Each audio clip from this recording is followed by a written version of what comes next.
Welcome students, তোমাদেরকে আজকে আমি মাধ্যমিকের টেস্ট পেপার সলভ করাবো।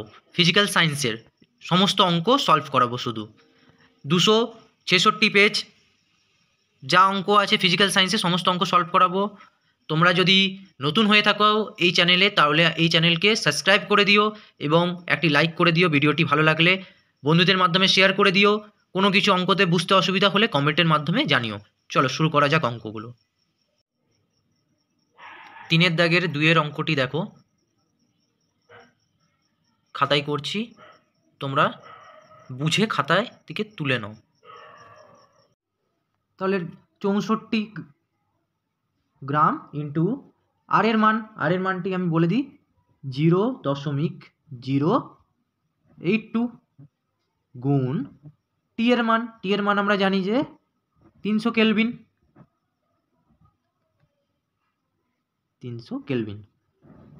এম এর মান আমাদের কত বেরিয়েছে 32 গুণ 2, যেহেতু অক্সিজেন আমাদের ছিল 16 আর অক্সিজেনের 2 ছিল অক্সিজেনে, এই জন্য 2 এখানে বসালাম, গুণ এই দশমিকটা উঠালে 3টের পর আছে 3টে শূন্য, কাটাকুটি করলে এইখানে 2টো শূন্য আর 3টের 2টো শূন্য কেটে দিলাম। কেটে দেওয়ার পর 32 দুগুণে 64, 2 কেটে দিলাম। পরে রইল কি 82 আর 3 গুণ করলে হয়ে যাবে 246। এখন এই যে 10 আছে দশমিকে প্রকাশ করলে তাহলে ভি এর মান 24.6 লিটার। এটাই অ্যান্সার। 3 অথবাটি দেখো তোমরা অঙ্কটি, এই অঙ্কটি আমরা খাতায় করব। চলো 3টা আছে অথবা দিয়ে, সেই কোশ্চেনটা আমরা দেখছি। কোনো মাধ্যমে আলোর বেগ 2 গুণ 10⁸ মিটার বা সেকেন্ড হলে ওই মাধ্যমের প্রতিসরাঙ্ক কত? এই অঙ্কটা দেখো তোমরা যে আমরা আলোর বেগের মানটা পেয়ে গিয়েছি। এখানে দুটো জিনিস জানতে হবে। প্রথমে একটা হচ্ছে শূন্য মাধ্যমের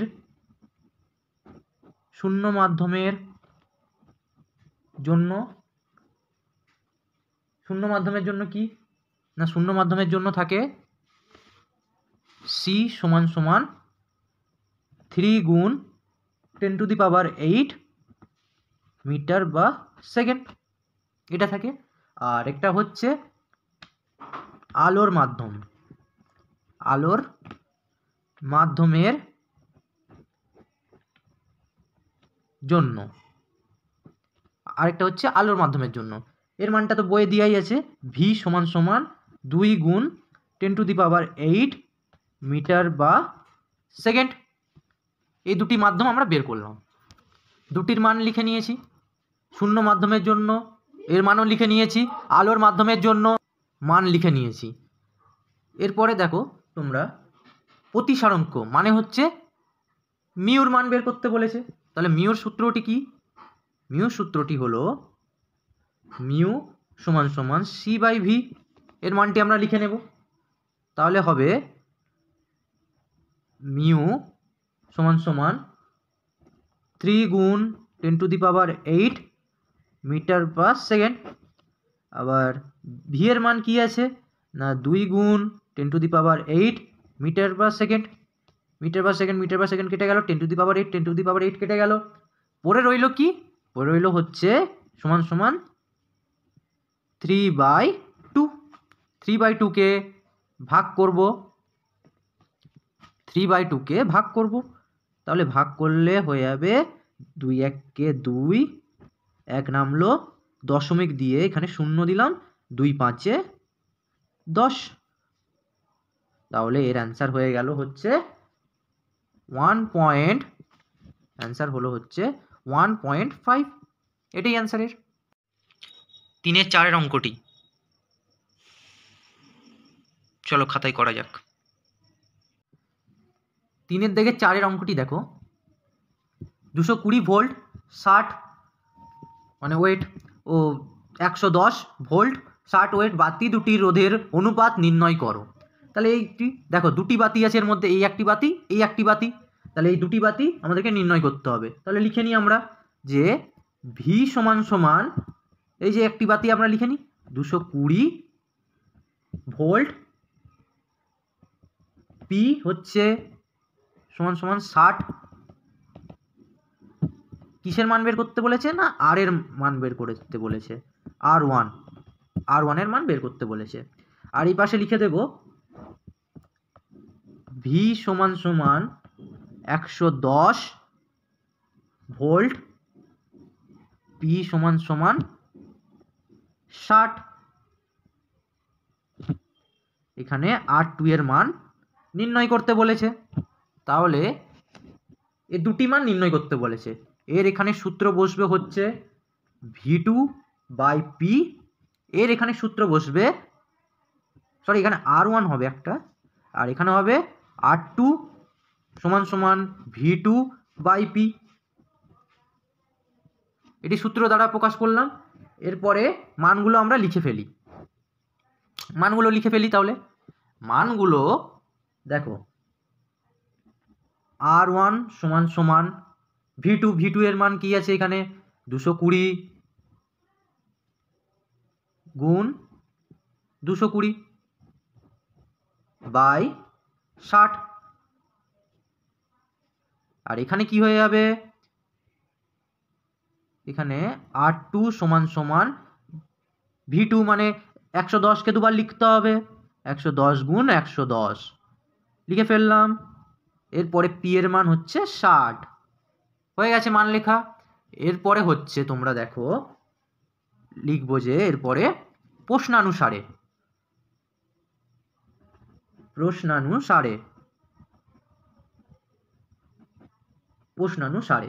তাহলে R1 অনুপাত R2 এর মানটি নির্ণয় করব।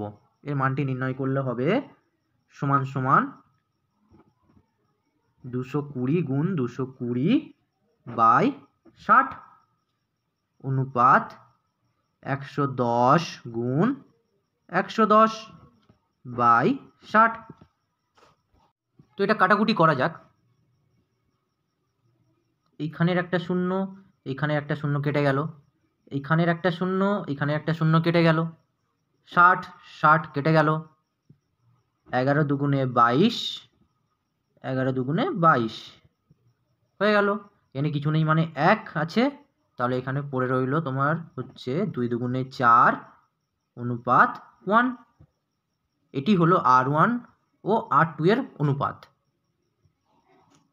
4-এর 2 এর অঙ্কটি দেখো, 10 গ্রাম Ca ক্যালসিয়াম, সি কার্বন ও অক্সিজেন 3 সঙ্গে অতিরিক্ত লঘু হাইড্রোক্লোরিক অ্যাসিড এর বিক্রিয়ায় কত গ্রাম, 1 নম্বর কোশ্চেন হচ্ছে কত গ্রাম হবে বিক্রিয়া করলে, আর 2 নম্বর কোশ্চেন হচ্ছে যে CO2 এর কতগুলি অণু উৎপন্ন হয়। তাহলে চলো দেখা যাক অঙ্কটি করি মানগুলো বসিয়ে।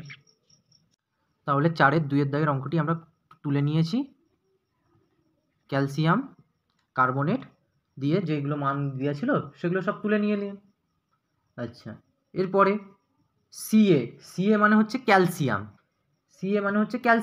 তো ক্যালসিয়ামের মান আমরা কত জানি 40, ক্যালসিয়ামের মান আমরা জানি 40, প্লাস কার্বনের মান আমরা কত জানি 12, প্লাস এখানে O2 আছে মানে অক্সিজেন আমরা জানি 16 গুণ 3,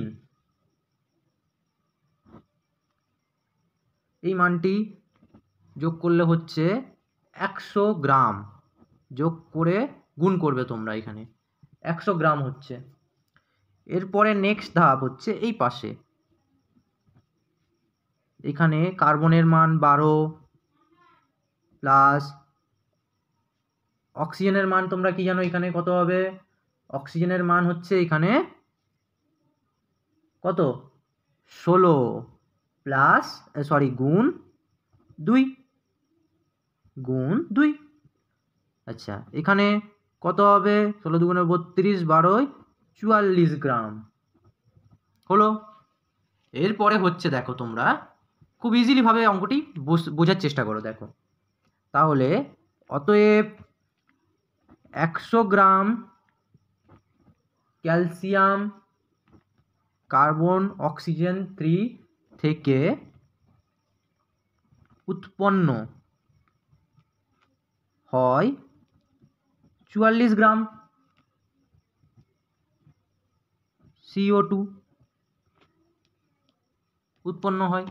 এরপরে দেখো তোমরা খুবই ইজি, দেখো তাহলে 1 গ্রাম ক্যালসিয়াম কার্বন থেকে উৎপন্ন হয় কি না 44 গ্রাম বাই 100 গ্রাম।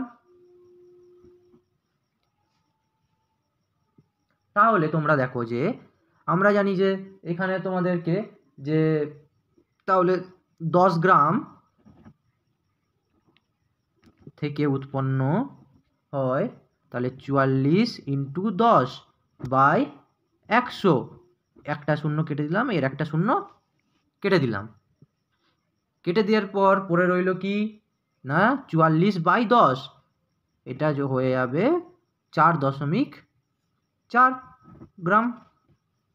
এরপরে দেখো আমরা কত গ্রাম লাগবে আমরা বের করে দিলাম অঙ্কটিতে। তারপরে বলেছে যে CO2 এর কতগুলি অণু উৎপন্ন হয়, CO2 এর কতগুলি অণু উৎপন্ন হয় বলছে। তাহলে দেখো তোমরা এখানে আমরা দেখো লিখব যে 10 গ্রাম CO3 এত CO2 উৎপন্ন হয়, লিখে নিলাম আমরা ফার্স্টে, এত উৎপন্ন হয়। আচ্ছা, আমাদের দ্বিতীয় নাম্বার কি বলেছে কোশ্চেনে? দ্বিতীয় নাম্বার কোশ্চেন বলেছে যে 1 গ্রাম অণু 1 গ্রাম অণু CO2 সমান 44 গ্রাম, এর মানটি আমাদেরকে বের করতে হবে। তাহলে কি হচ্ছে 44 গ্রাম CO2 এর অণু হয়ে যাচ্ছে 6.022 গুণ 10⁻23।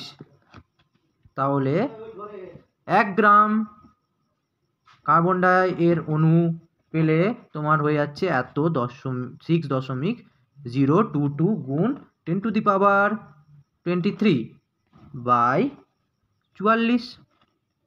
এখন কি করব, আমাদের যে মানটি বেরিয়েছে সেই মানটি লিখব, 4.4 গ্রাম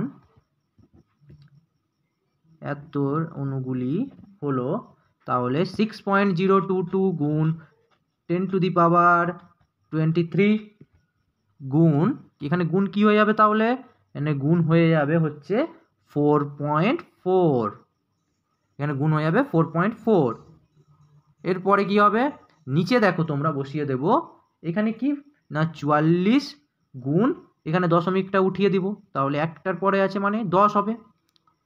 এরপরে দেখো কাটাকুটি, 44 কেটে গেল, 44 কেটে গেল, যে এখানে 22 কি করে হলো? তাহলে এখানে 22 হলো হচ্ছে, দেখো যে এখানে আমরা 10 আছে তো নিচে, তো এই যে 23 আছে এর এক ঘর কমে যাবে, তাহলে কমে গেলে কি হবে 6.022 গুণ 10⁻22, এটি এর অ্যান্সার।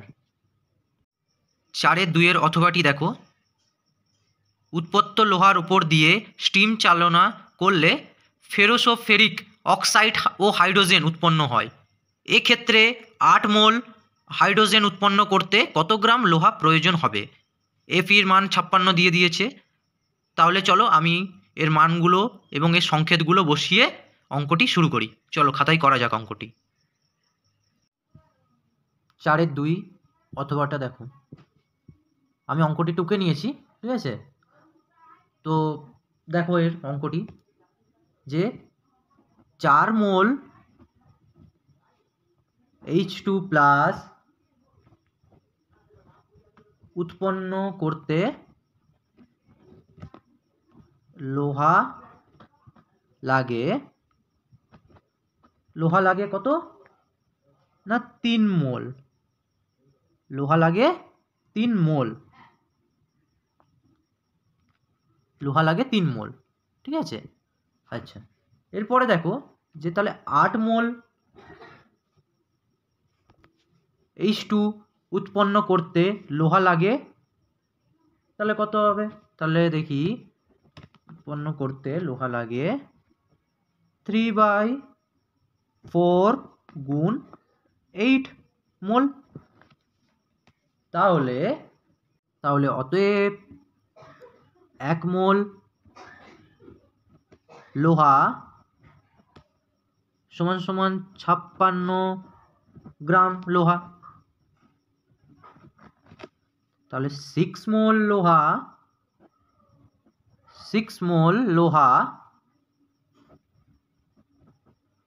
সমান সমান 56 গুণ 6 গ্রাম। তাহলে দেখো গুণ করেছি আমি, গুণ করে এর মানটা বেরিয়ে গেছে, এত লোহা। এটিই অ্যান্সার। তো স্টুডেন্টস, তোমরা এই অঙ্কগুলি ভালো মতো করে প্র্যাকটিস করো, পরীক্ষাতে এর মান অন্য দিয়েও আসতে পারে, তো তোমরা ভালো মতো প্র্যাকটিস করো এই অঙ্কগুলি।